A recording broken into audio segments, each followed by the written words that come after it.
All right, welcome in everyone. UGA football live with JC Shelton. Here riding solo today. We'll preview Georgia, Florida, WLCOP, baby. We are here. Jacksonville 3:30 kick. We're going to preview this one and get some predictions out. And we're going to cover some college football pick 'em as well. We'll do 5 games at the end of that. Picking against the spread, over 500 this year. Back to it, I should say, a couple weeks in a row there. Back to over 500. If you're watching on YouTube, the Pulse Sports Network, or live on Twitter, Facebook, we appreciate you. Let's get into some injury updates because a lot of injuries on the Florida side. We'll get to a couple key ones there in a sec. But Georgia-wise, so Anthony Evans, right, receiver, returner, he's a late scratch headed into this game here because of a hamstring, reportedly. That's a tough injury to have, and I've been through it myself as a skill position player. Those don't just go away very easily. So depending on what grade that sprain is, he could miss extended time. You never know. Those can be really, really tricky. All right, for especially as many snaps as he takes on as a receiver as well as a returner, and he's been a really good addition for Georgia back there returning kicks this year. So you're missing him, and then also the Georgia receiver depth. We've talked a lot about that, and missing Anthony from that's going to affect that. Either expect Humphreys, maybe Michael Jackson, the USC transfer. He's done some good things there. He did for the Trojans, so I could see him back there. We'll see what happens, though. Good news, Tate Ratledge, he's probable for this one, or he's upgraded from questionable this week on the availability report. Interested to see if Georgia goes with him or stays with the rotation they've been using. Monroe Freeling comes in, Micah Morris, they move Truss to right guard. He's, of course, missed every game since Kentucky with the ankle surgery and MCL sprain. Interested to see if he goes today or they hold him back a little bit. I know he dressed against Texas. But he was an emergency player there on the offensive line. So we'll see if he gets back today. Joseph Jonah Ajoyne, he's going to be out. 5-star freshman defensive lineman. He's out with the season-ending lower extremity injury. That's all we were told, lower extremity. He'll be out for the rest of the season. He has a tackle this year, rotate a little bit. He is eligible for a red shirt, so that's the good news there for Joseph. Dan Jackson and Jonel Aguero, those guys are going to miss the first half today due to the targeting. And you agree with it or not, the SEC office apparently did, and those guys are out for this first half. I hate that for Dan Jackson, right? Because it's his last ride as a Bulldog, his last Georgia, Florida. But you can expect to see him in the second half, I'm sure. Jonel as well there at the star position. Smile Mondon is going to be out with that foot. Not sure when he's going to get back. I know Kirby Smart didn't give any details on him. Roger Robinson, he's out. Branson out that MCL as well. I haven't heard much about Roderick, and Kirby Smart kind of beats around the bush when asked about him. I'm interested to see when he's going to be back because that Georgia backfield, as the season progresses and you get more snaps on your legs, man, it's great to have multiple options back there and something Georgia's dealt with the entire season. Florida-wise, and this is interesting because Florida's leading receiver, and this is Eugene Wilson. He's going to be out for this game. We knew that coming into it with the knees. He had 11 catches for 75 yards and a touchdown last year against Georgia. But also a defensive back, maybe their best player. I think he's one of the their highest rated NFL draft prospects is Jason Marshall. He's going to be out this game. Additionally, running back Montrell Johnson, he's questionable. He's a big dude. I think he got 5 touchdowns last week. I mean, Florida didn't need these guys to miss. I'll tell you that, right? I mean, defensively, Florida is one of the worst in the SEC in just about every category. Offensively, they've been better with DJ Lagway and the deep ball that he possesses, and we'll get into that in more detail here in a bit. But having that running game in a game like this, and when it's won a line of scrimmage, and the team that rushes the ball better usually wins this game. Georgia's won 6 of the last 7, 3 straight, outscored them by a lot in his 3-game winning streak. 43-20 last year, 45-20 the year before. Georgia really found success on the ground when it needed to, right? And for that Florida defense and being where it was, having a guy like Jason Marshall defensively and then Montrell Johnson to help control that game a little bit is not going to be there for Florida. So it's not good news for them, but Bulldogs fans, we can take some solace in it. So UG's put up 40-plus in the last 2 matchups. Offense has not been hard to come by for the Dogs. I mean, the defense for Florida this year is along the same lines. Like I said, they've struggled a lot offensively. Where they gotten better in this 4-3 run. They got blown out by Miami in the first game, 41-17. Took played well against A&M, 33-20. Beat Mississippi State, beat UCF. I don't have to write home about those. Should have beaten Tennessee in my mind, 23-17 in Neyland. And Lagway is not protected great. He doesn't have receivers that are going to win one-on-one matchups every time. He's shown a lot of poise. He can also move well in the pocket. He can also threaten as a runner. He had 40-something yards last week 2 weeks ago against Kentucky on 9 carries. This roster has talent, and I know we talked about the defensive issues for them, and Lagway, and it's made that offense better, but they have talent everywhere. And Kirby Smart talked about it earlier this week on the line of scrimmage. They're very, very big. They're physical. So they have the guys to match up with Georgia. I think offensive and defensive lines. Are they going to win those battles? I think so. I think Georgia has more players, right, to rotate in. That's what they've done well in the defensive line. And I think this game, and speaking of that defensive line, this game is going to be big for that reason. And I'll break that down because Georgia, Texas, it was that first game really that Georgia had been, well, I guess you could say the healthiest they've been on the defensive front, right? You had Michael miss time. You had Warren Brinson miss time. Jordan Hall had been out. And he's a big rotational piece, right? Keep fresh legs, 4 and 5-star. Those guys were missing time. And, Georgia was not getting quarterback pressures. They were not getting sacks. And sacks are not a huge thing for this Georgia defense. It never really has been, but pressures are. Not having to blitz and send other guys in your secondary gives you more opportunity to stop in the pass. So Georgia didn't really have that. And then they play against Texas, and they're the healthiest they've been. Jalen Walker obviously added a lot to that with 3 sacks of his own, but 7 sacks, 10 tackles for loss. Quinn Ewers, when he was at least clean, he was hearing footsteps, right? He was seeing ghosts because those guys were in the backfield almost all day. And that's, again, against a really good offensive line there at Texas. So I thought that was really interesting to me. And I want to see if this game today is kind of similar, right? Does Georgia perform that well in the defensive line? Because that'll tell us that if they can stay healthy, they're going to be really, really good and give offensive lines an absolute problems each week. So that's one of the keys for me. Also, running wise, I think Trevor Etienne and having this game for him as a junior, a guy who could go to the NFL next year, a guy who played 2 years at Florida, was kind of looked over, right? He wasn't their starter. He did well. He wasn't their starter. He was fighting for snaps. He comes here, transfers to Georgia in the offseason. He's having a good year so far. Does he break out this game? Really interested to see. And I'm sure he's going to play with a lot of fire. He's going to have that fire himself. Georgia staff, Kirby Smart, your Will Muschamps, your Mike Bobos, those guys who played in this rivalry, they're going to have a lot of fire. Carson Beck as well, returning home, right? He's from Jacksonville. And this game is huge for him and his family. So I think having that too is just it makes it to maybe where Georgia doesn't have to work as hard to get energy up, which is crazy to say for Georgia, Florida. But I'm serious when it comes to week and the schedule that Georgia's playing.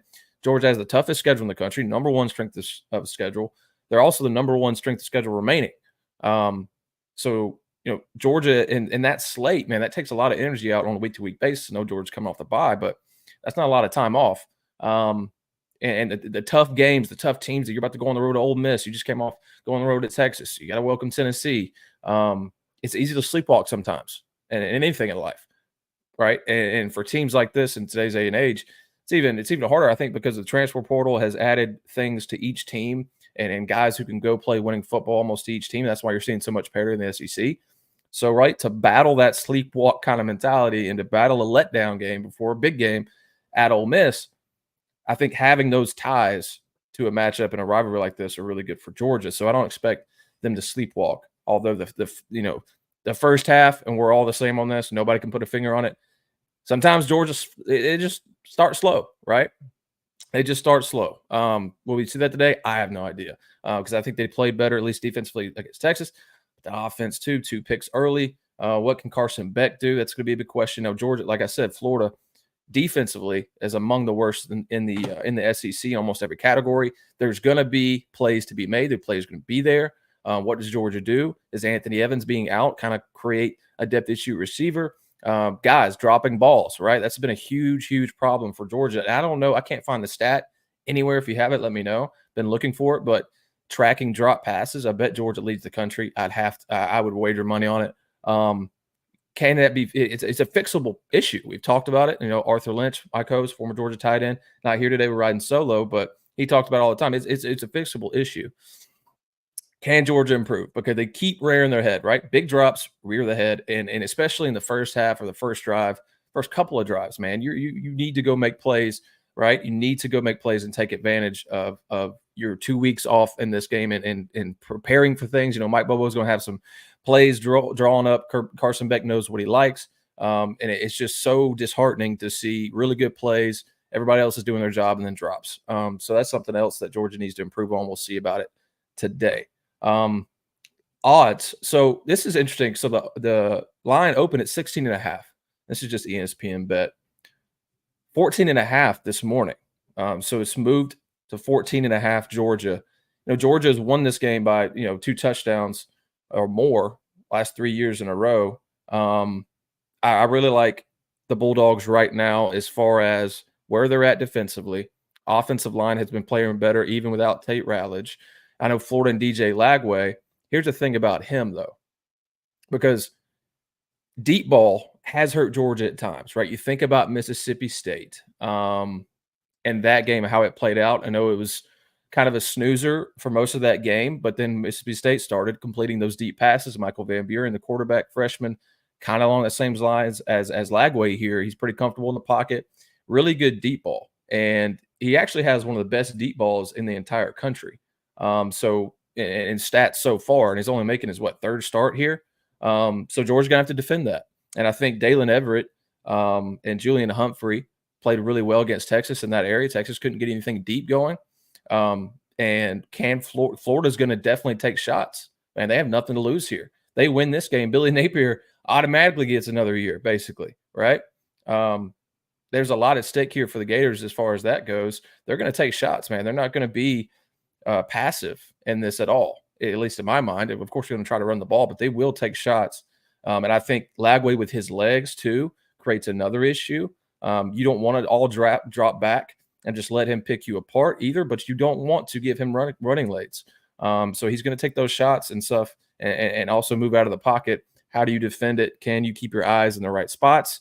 If Georgia plays defense like it did against Texas, this is going to be a long day for Florida, right? It should be a relatively easy win for Georgia if that happens. And of course, if that defense plays like that, like it did against Texas, then that means Carson Beck and that offense have a lot of time to work and hopefully work through those drop issues, miss assignments. Georgia's been blocking well, so it's more on the passer, the receivers, right? And I think ETN is in line for a big day too. So if he is as well, that's going to take a lot of requirements off of Carson Beck. It's going to put him in a better position. Yeah, and jump in the comments. Tell me your score predictions as we go through them here.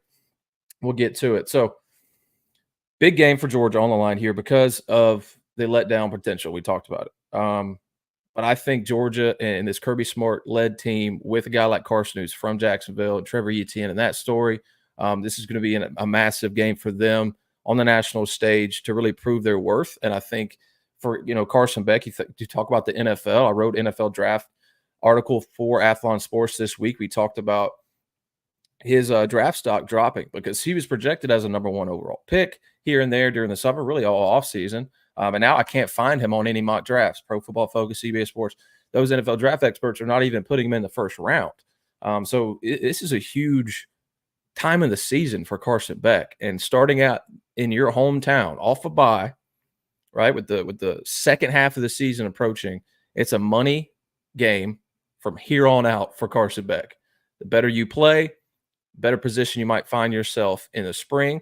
And that's kind of an abstract thing that he's probably not thinking about too much, but we see it. And I'd love for him to at least show his worth to NFL scouts because there's a lot of NFL players on both of these teams. Regardless of what you think about Florida, they have talent there. They're in the recruiting hotbed of the Southeast. They got guys and they got dudes who can play. Good barometer for Carson Beck here to play against these guys. I like Georgia here to cover. I really do. Around 2 touchdowns is what they've been doing against Florida the last couple of years, and then before that was like 34-7. I know Florida's playing one of their best balls, right? But that defense just has so many holes in it. They would have to play an amazing game Florida would, to make this one close, in my opinion. I think Georgia finds some rushing success in that second half as well. I think guys like Lawson Lucky, guys like London Humphreys, guys like Dylan Bell and Dominic Lovett, they have a good day. And they're just, in the end, Florida can't defend Georgia enough. I think they get 17 points. I see like 38-17, right? So Georgia's up there by 3 touchdowns. That's what I like on this one. We'll see what happens. That totals 52.5. So that would be, quick math, the over, if you're thinking about laying any fun coupons on it. Let's go pick them. We'll go college football pick them. Some good games on today. Absolutely. We're 23-21-1 on the season, just over 500 there. It's not bad. We'll take it. Going against the spread here. Penn State plus 3.5 over Ohio State. That's what I like. I haven't looked at the scores. I know what's going on right now. I put these in before the games even started. I don't know. I told myself I wouldn't look because I would be tempted to change my pick here. Arkansas plus 7.5 versus Ole Miss. Very interesting game for Ole Miss here because you're going on the road at Arkansas and a really exciting team by the Razorbacks. I mean, they can score just about any way.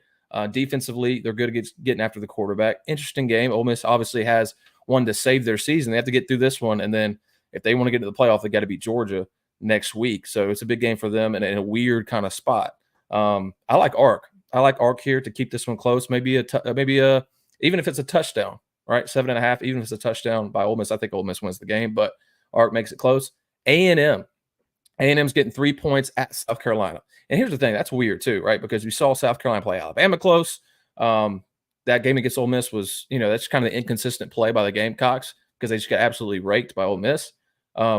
I like Carolina a lot, at least defensive line-wise, and I think that's what everybody talks about anyway. So I'm not the first. But A&M here only getting 3 points. I think that tells you the odd makers expect, after that very, very emotional win over LSU last week, you're going on the road to South Carolina at night. And we know about that stadium at night, one of the best environments in the SEC. I'm going to take A&M. And it's just 3 points. And I think that's probably how it's going to shake up in that stadium tonight. So watch out for that. It's going to be a good game. And A&M, obviously, only undefeated SEC team in the conference standings. Louisville at Clemson. All right, so Clemson's my ACC pick. Told y'all before the season, and we're riding with it still. I like them. I like them over Miami just defensively wise. They're doing some good stuff on offense. Miami has got a lot of holes in defense. But Louisville at Clemson here, one of the better teams Clemson's played in the last 7 weeks. 10.5 points the Tigers are favored by. It's at home. I think people put a little bit too much stock in Louisville really matching up with these guys up front. I think Clemson overmatches them a lot up front. So give me 10.5 for Clemson. It's a 17-point game or so. Kentucky plus 17.5 at Tennessee. Kentucky's in a weird spot. Lost 3 straight. They're at Tennessee here. Florida went to Tennessee earlier in the season and should have won that game, lost by 6 points. Kentucky's got a good defense. Tennessee's been stagnant at times on offense. That defense is really good. So Kentucky's going to have a hard day on offense, but usually in those types of games, Kentucky plays well. We know how they played against Georgia. This would be a huge win for them. Absolutely. So give me Kentucky plus 17.5. This is a lot of points. I like that defense. We'll see what they can do and answer from that Florida game a couple of weeks ago where they allowed 48 points. We'll see. But that is it, guys. We went Saturday afternoon here before the world's largest outdoor cocktail party for those in Jacksonville. I hope you enjoy it. Absolutely. Should be a great weather. One of the best rivalries in the SEC, and I'm hoping for a really good game. I hope for Georgia to get through this one unscathed as far as injuries go, and make some plays, man. Clean up the issues that Georgia has been working on tightening up in the last 6 weeks of the season. Drop passes, missed assignments on offense. Obviously, Carson Beck and ball security. Throwing 8 interceptions in 7 games this year, through 6 and 14 last year. Those are the things you want to get cleaned up here. And against the team, you outmatch them across the board, right? Doesn't mean that they can't make plays. They will. I think DJ Lagway will make some plays down the field, maybe with his feet as well. But overall, can you show you can get pressure? Can you win on your one-on-one battles on defense? I'd love to see Ellis Robinson get some man-on-man snaps, dude, and get him up to speed. You might need him here during the rest of the season, especially this hard stretch here with Ole Miss and Tennessee coming up as well. Offensively, expect ETN to have a great day. Really big game for him and Beck and company. I think they play well as a result. Georgia's really good in this game. Kirby Smart's really good at getting these guys up for this game. Like I said, 6 of the last 7, 3 straight. That's where we'll end it. Go Dogs. We'll be back here for instant reactions after the game. We'll talk it through. We'll see we'll talk everything through. We'll see what Georgia does here in Jacksonville. And until then, stay tuned. Turn your notifications on. Until then, enjoy the game, and we'll talk to you on the other side.